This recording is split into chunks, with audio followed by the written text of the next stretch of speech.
I'm doing this video to explain some horrors to you that are taking place in the real world you have no awareness of.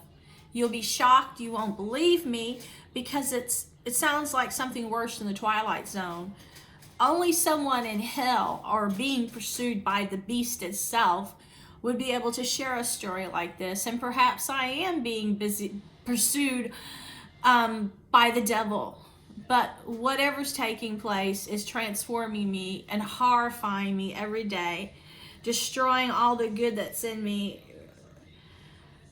It's like it tells me through messages online. It's making me disappear. It's making me lose my grip with myself. It's making me have to always fight to stay in reality for my sanity because of the mind weapons and the cruel messages they're giving me and the cruel torture and the way I'm being outnumbered by armies. It's doing this to me. And this week and last week were the two worst weeks of my life, as this thing has devoured so much of me.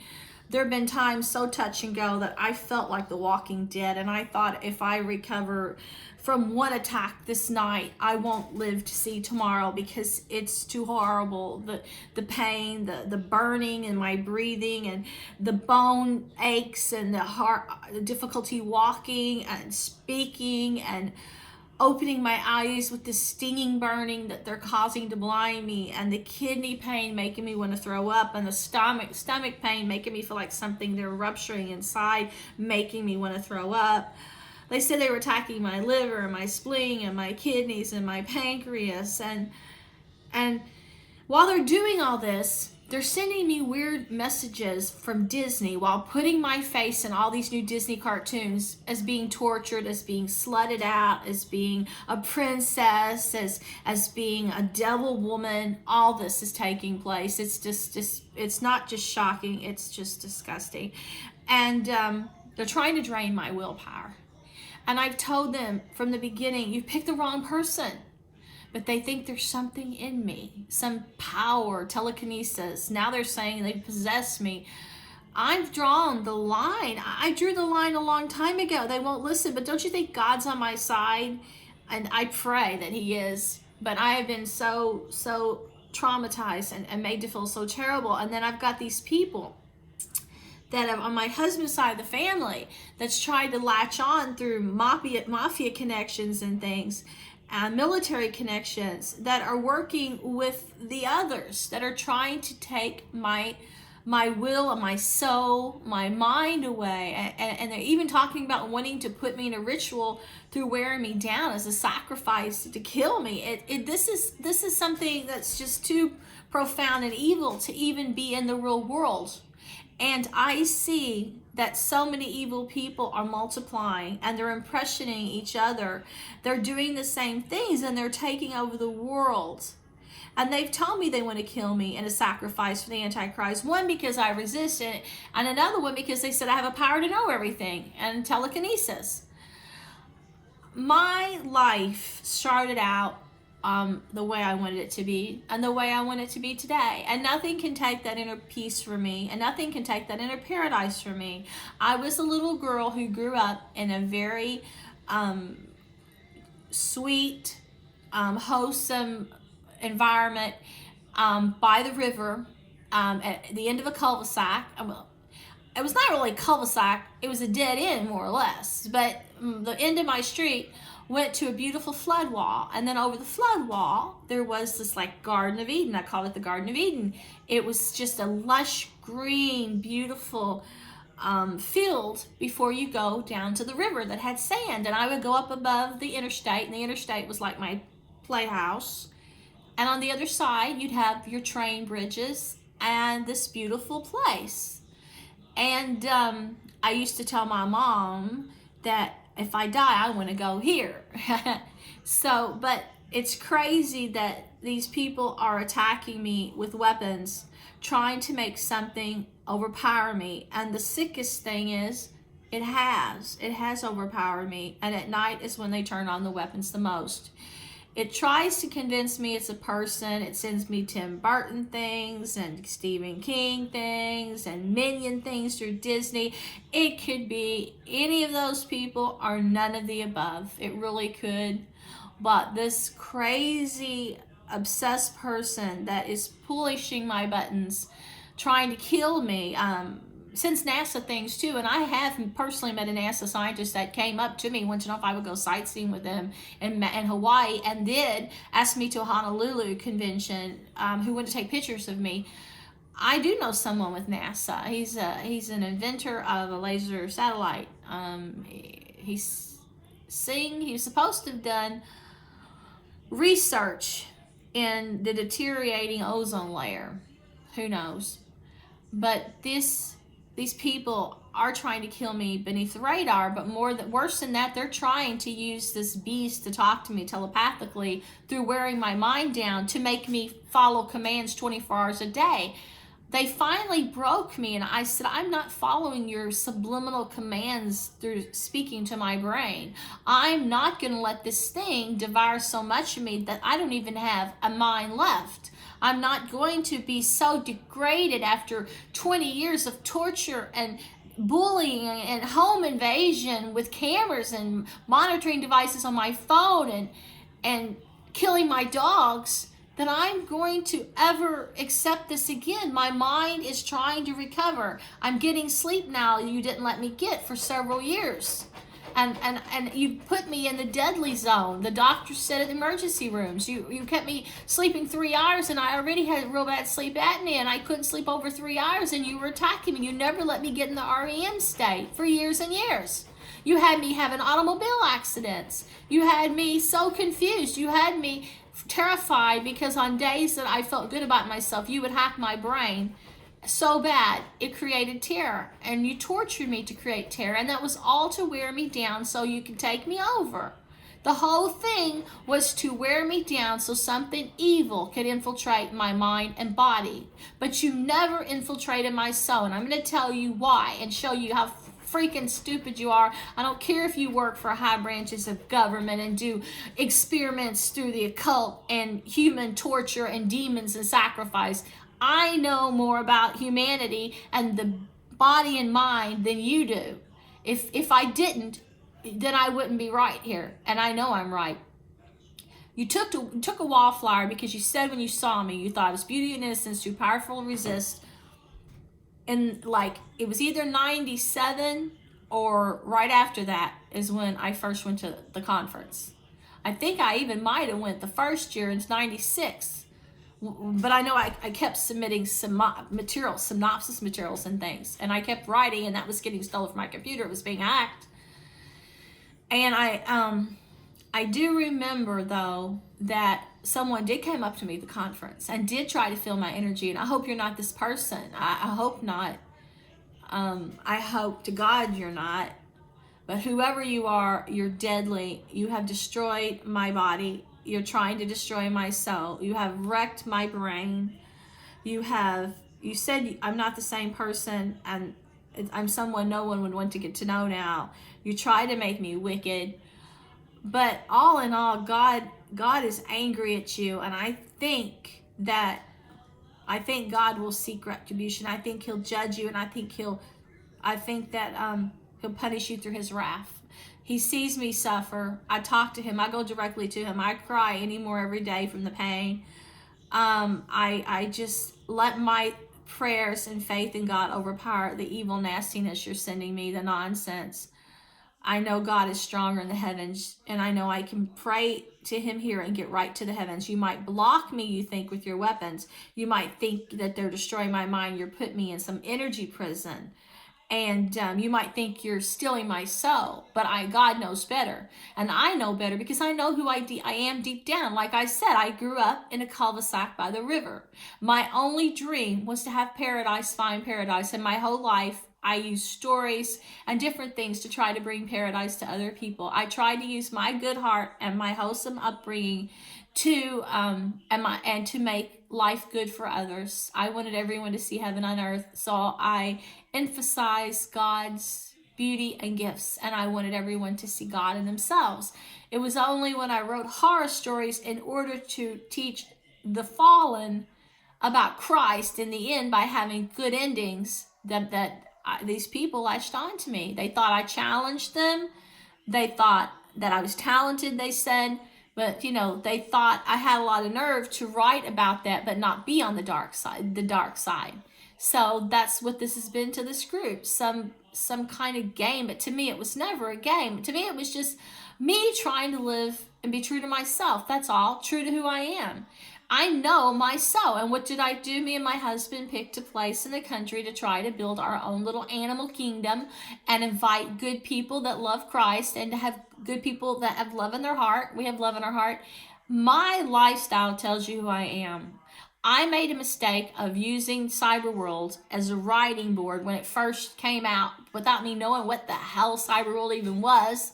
For over a year, all I did was went to 2 publishing sites and wrote stories because I was a writer. I didn't know anything. I thought I was just role playing, and I thought I was just using my imagination, and I thought this isn't real. Nobody thinks this is real. None of this stuff I say or do is mattering because we're all just here in nowhere land, saying a bunch of shit that won't mean a hill of beans. But my forensic detective, when he saw that the film people were hacking my computer and stealing from me, and the game industry was doing games, and he said they were getting just average people to contact me and harass me, then he said, Sherry, when you're saying things, even if it's accurate, you are pissing off people who are crazy, who have the opposite opinion of you, and they are ganging you because they're nuts. And he goes, how did you meet so many crazies at the site you went to? But he looked at all my hard drive evidence and he said, you may just think you're writing and this isn't real, and you're experimenting and you're trying out new characters. He says, but these nuts are taking it seriously. He said, and they're really getting upset by the things you say because you're not taking it seriously and you're thinking it's all Cyberworld is just a make-believe land to create and role play and do stories. And he's like, you wouldn't believe the dangerous people that are in your computer now. When you get into Hollywood and writers, anything's possible. But I've never met so many twisted people in my whole life is when I started associating with writers at a writers conference. I thought writers would be nerdy, geeky, wallflowers, insecure, just in their own land. No, the ones I met, devil worshippers, thieves, pirates, skulls, all the way up to government, way up in government. And now that I've matured and I see where my downfall was, and I had a weak moment in life because there was a tragedy in my family and it made me vulnerable. It's not fair for these people to just keep attacking me or to take those things seriously when I was young. I was very young, like 30 or something, or 29 when I got in Cyberworld.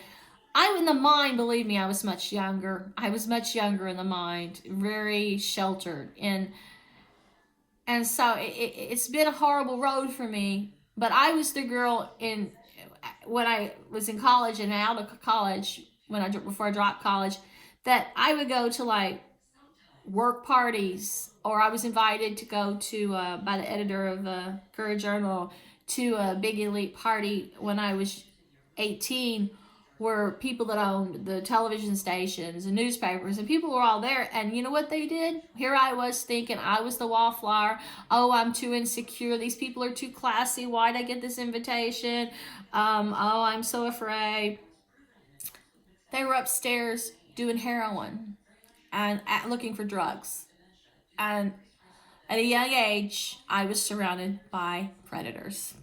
I was even asked by Cosmo to go to a party here in town with models when I was 18, and I went, and I remember the first thing that happened, they brought a model in from New York. She was doing gymnastics, but she was straddling the men with her crotch, and they were all just taking turns playing with her, and I was 18, and I saw what it took for people to get famous in the world, in modeling and television.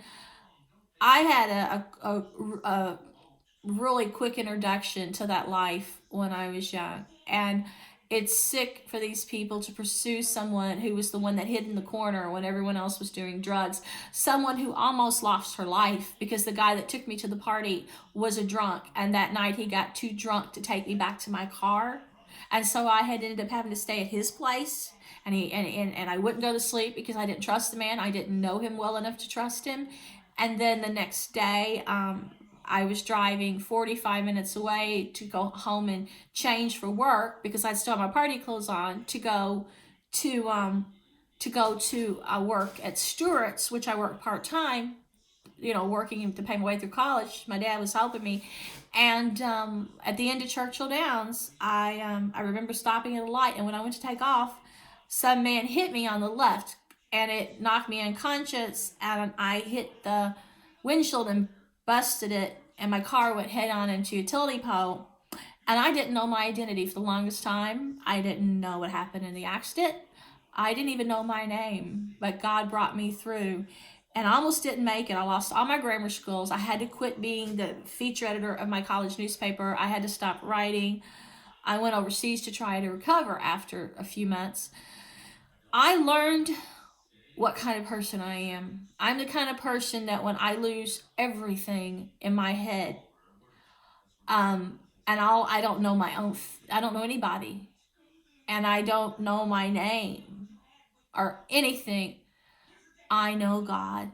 And I laid in that hospital room and I cried every day and prayed to God to make me know who I was, to give me my memory back, to let me know what was going on in life. And so all in all, you can drive me crazy. You can try to tempt me with the devil, and you can even try to eat my soul, and you can eat my heart out. But I know who God is, and I always will. I've had a good connection with him, and none of your armies are going to take my soul, and none of your armies are going to eat my heart out, because God's not going to let you do it. And if you do it, he's going to choke on you, and I swear to God, he will. You will be sorry. He will take you to hell. But I just wish you would just stay out of my brain. Stop hurting me. Stop destroying my health. Stop ending my life. Stop making me crazy. Stop terrorizing me and trying to take my home. If you had any sense or knew about anything about humanity, you would know my soul wants peace. And what did I do from childhood? I asked my husband to build a house for peace. And when all the people around me were doing bad things, I was the one in high school and college that was on the New York news trying to bring the younger generation back to the 50s, so that bring back 50s music so we could have old-fashioned love and romance, because I wasn't happy with the things they were putting out for teenagers. I wasn't happy with the media. I wasn't happy for kids being able to go to wet t-shirt contests in high school. I was protesting all that, and I was very religious at the time. I was sending stories I'd written, hoping the Plain Truth magazine would print them. I was hanging around with a nun.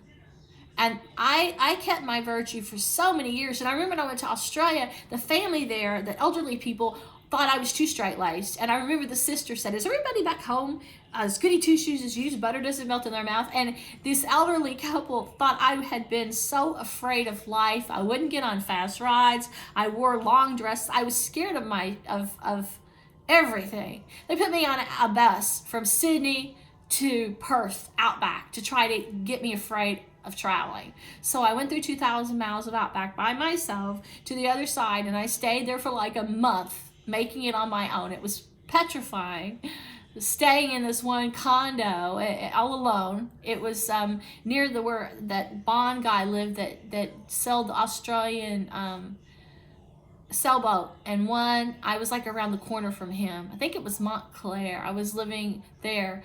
And I was so scared, but they wanted to give me a taste of life.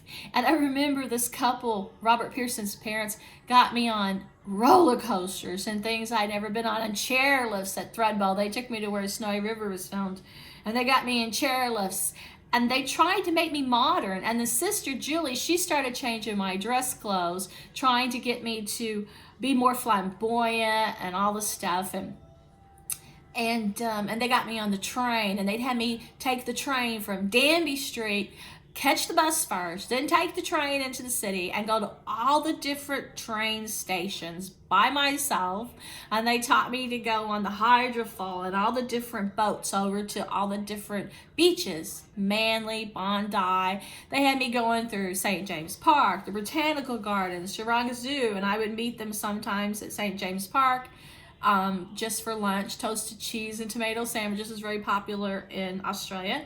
Or I'd go to the ocean for fish and chips, and I would go anywhere I wanted. And I realized then that I was a free spirit and I could fly. And after that, I was still a very modest person until they started putting these cameras in my house, and for over a few years telling me what I did in bed with my husband.